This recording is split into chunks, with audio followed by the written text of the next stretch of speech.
When a video game series becomes successful, it's only natural for that franchise to expand into other forms of media. We see this all the time in books, anime, films, and even in other video games. And my favorite series, Devil May Cry, is no exception to that. A few months ago, I talked about every Devil May Cry game and ranked them on a tier list, and today I'd like to talk about the Devil May Cry animated series that aired back in 2007, shortly before the release of Devil May Cry 4. And with the Netflix adaptation of the Devil May Cry series releasing right around the corner, I thought now would be a good time to sit down and give this anime a rewatch to remember what I liked and didn't like about this limited series. To start things off, I want to be clear that I'm obviously not a professional anime reviewer, and not even much of an avid anime watcher. I dabble in anime here and there, but I'm not going to sit here and pretend to know what makes an anime good or not. However, it's very clear to me that this was made to appeal to fans of the Devil May Cry series rather than stand on its own. But if you'd like to give a more objective review on this series while looking through an anime watching perspective,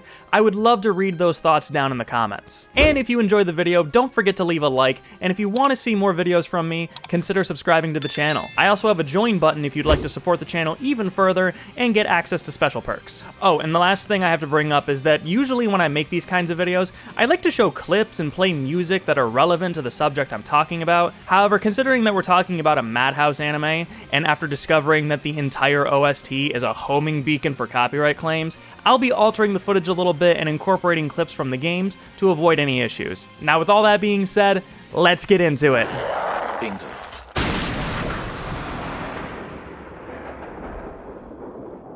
This series takes place between Devil May Cry 1 and Devil May Cry 2, and the stories are mostly self-contained with a season plot that's introduced in the first episode and gets revisited towards the end. In the show, Dante continues to run his business, thankfully renamed back to Devil May Cry after the events of the first game, while struggling to climb out of a never-ending hole of financial debt. Literally, same, Dante. We have Lady and Trish returning as special guests, but we also have two new regular characters that were exclusive to this series before the events of DMC5. We have Morrison, who serves as Dante's agent and gives him the various odd job requests, or missions, if you prefer, and Patty Lowell, a young orphan girl that Dante saves in the first episode, and over the course of the series sticks around to bug Dante in his office, while also serving as an important piece to the overarching plot and the latter half of the show. She also serves as Dante's source of feminine influence to keep up with that pattern of the series, and forms a bond with him that resembles that of an older brother, younger sister type of relationship. What I appreciated the most about this series was seeing Dante's day-to-day when he's not out on world-ending missions. The style of this anime could be considered as a slice of life,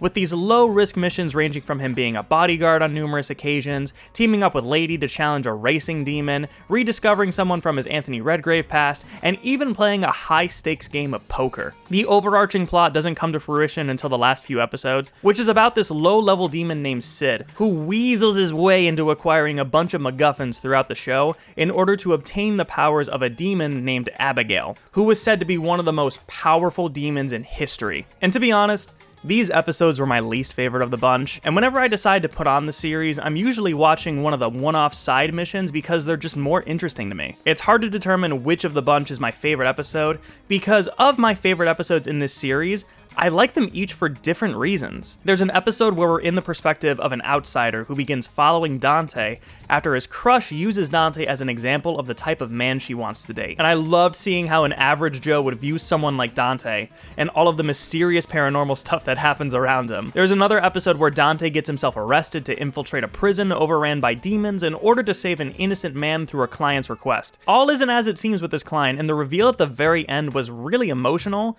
but also just a little confusing, but in the right way. If you've seen the episode, you know what I'm talking about. This is also the episode that drops the first F-bomb of the series, where Dante calls the warden a pudgy fuck, which always gets a chuckle out of me. And one that I really feel hits the main theme of the series is where a demon falls in love with a human, and Dante is hired to execute the demon on behalf of the human's father. This Demon of the Week formula works very well for what this show is going for, and is personally what I wanted to see more of from this franchise, and more more specifically from this animated series. I also need to talk very briefly about the OST, because I think the tracks that were made for this anime are a perfect representation of the series. We have a mixture of Spanish guitar strumming for the calm and cozy moments, while ramping it up with the electric guitar motifs for the intense action scenes. It may be a small piece of the puzzle, but in my opinion, some of these tracks are just as memorable as the ones from the video games. On a quick side note, a fun fact about me is that when I was watching this anime for the first time, I was also learning how to play guitar,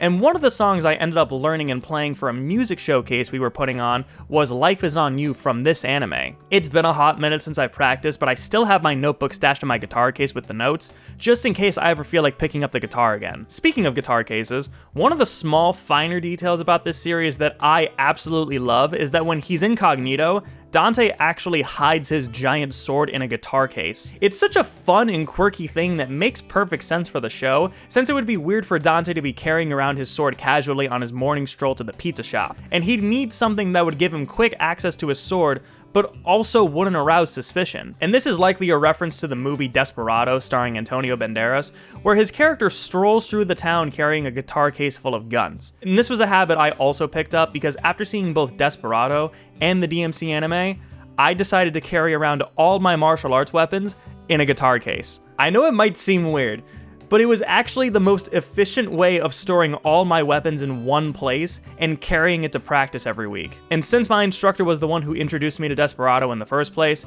we would constantly make reference to it. We all heard stories of a guitar case full of guns. Nope. And you know what?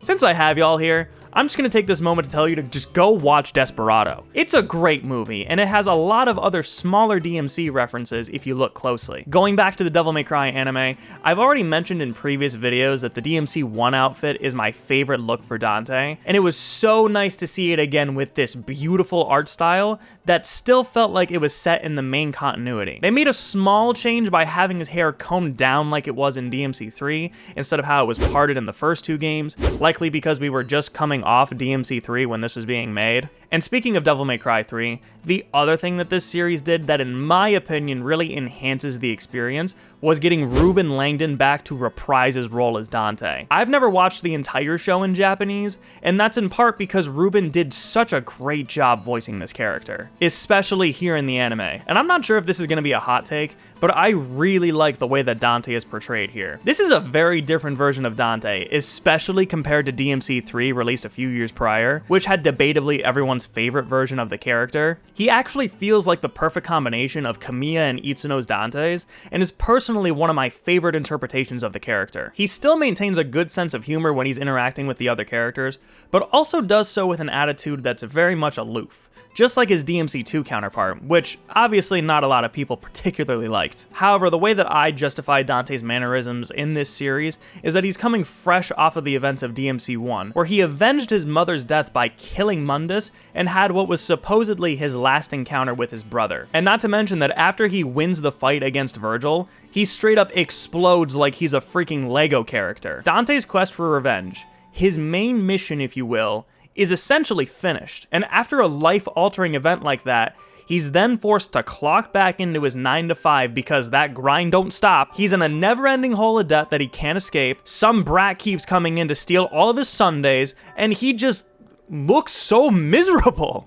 This is a side of Dante that we haven't seen before, and I think if this series does anything to add to the main continuity, it's to show how the events of the first game affected Dante. And now with the timeline shift, it unintentionally leads into how Dante behaves in Devil May Cry 2, and justifies it. Hell, even during the outro, it shows Dante alone drinking in his office as all of his closest friends disappear around him before he stumbles off to bed. This man is clearly going through it, and even though most of it was played for laughs, I just felt so bad for him. The series also reintroduces that Dante eats like absolute shit, with his diet consisting of beer, strawberry sundaes, which was first referenced in the DMC 1 novels, and pizza, with the running gag that he doesn't like olives, but somehow always ends up with them. And I can't lie when I say that all of these small moments really do make me smile. I just love him that much. It really adds a lot to the show and Dante's character. Now, unfortunately, this is where I need to put on my constructive criticism hat and talk about my issues with the series, because even though I did enjoy watching it both back in the day and even recently, there's a fair bit holding it back from being a truly great adaptation of the games. Devil May Cry as a series is known for its over-the-top action and outrageous characters, and this is shown not just in the gameplay, but in the cutscenes.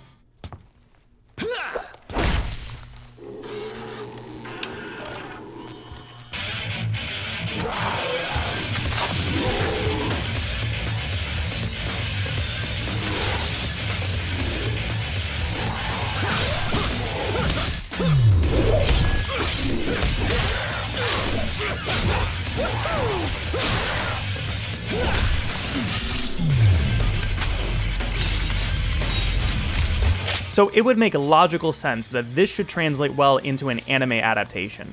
But unfortunately, it doesn't. And where it really falls apart, in my opinion, is the execution. Even though I do like the direction they went with for these episodes, having the Demon of the Week with an overarching plot, it does lead to a lack of characterization for the cast. And this goes off what I said earlier about how this caters more towards the fans of the series rather than newcomers. It doesn't do anything to introduce Dante or the pre-established side characters and explore them further than the games have. It's like they were afraid that people weren't gonna watch the series, so they had to make sure they didn't do anything that would alter the continuity of the games while also sticking heavily to it. And I wish the rest of the games showed that same level of care with the continuity because, yeah, what the hell is this, guys? It's little things like this that make the show feel like it isn't fully connected to the main timeline, even though it is. The only thing that's expanded upon with the pre-existing side characters is that Trish and Lady didn't know each other prior to the events of the anime. So Lady spends a whole episode trying to kill Trish before Dante steps in to clear the air and vouch for her. Instead, it chooses to focus on the anime-exclusive characters who unfortunately aren't seen again in the main series with the exception of having a small cameo in DMC5. Devil May Cry. Dante, do you have any idea how many times I've tried to call? Like a zillion. Oh my god, tonight's my birthday party. Yeah, I'm turning 18. Not a little kid.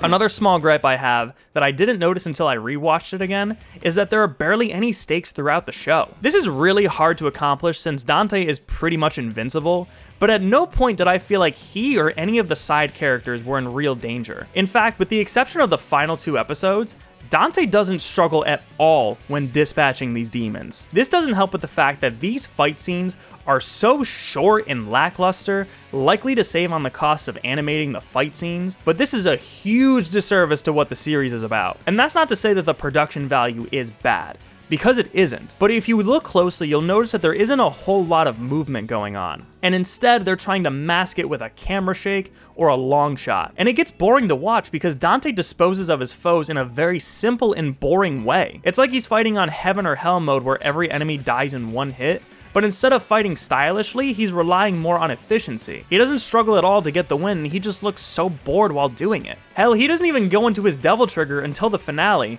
and that alone is enough to make the main villain piss his pants and give up. And I hate to compare this to the Netflix series, but even in the first teaser trailer, you can see how important the movement is when selling the action. Just the small 5-second clip has more expression and movement than the entire anime. And as I was finishing up this video, I was listening to Ruben's interview on the Residents of Evil podcast, where he actually went into detail about voicing Dante in the anime. And unfortunately, it seemed like the production was a bit of a mess, and Ruben stated that he wasn't happy with the experience and with his performance. The studio Ruben was recording in was apparently going out of business, with the Devil May Cry anime being one of their last projects. And Ruben was saying that they were rushing through the recordings and even tearing down the studio as he was performing. He also realized that they were doing one takes of all of his line reads, and because of that, he would intentionally cough if he knew that he made a mistake at the beginning of the line read in order to get another take. It was very interesting to hear that this is what was going on behind the scenes, and even though I still like the way Dante is portrayed here for the reasons I explained earlier,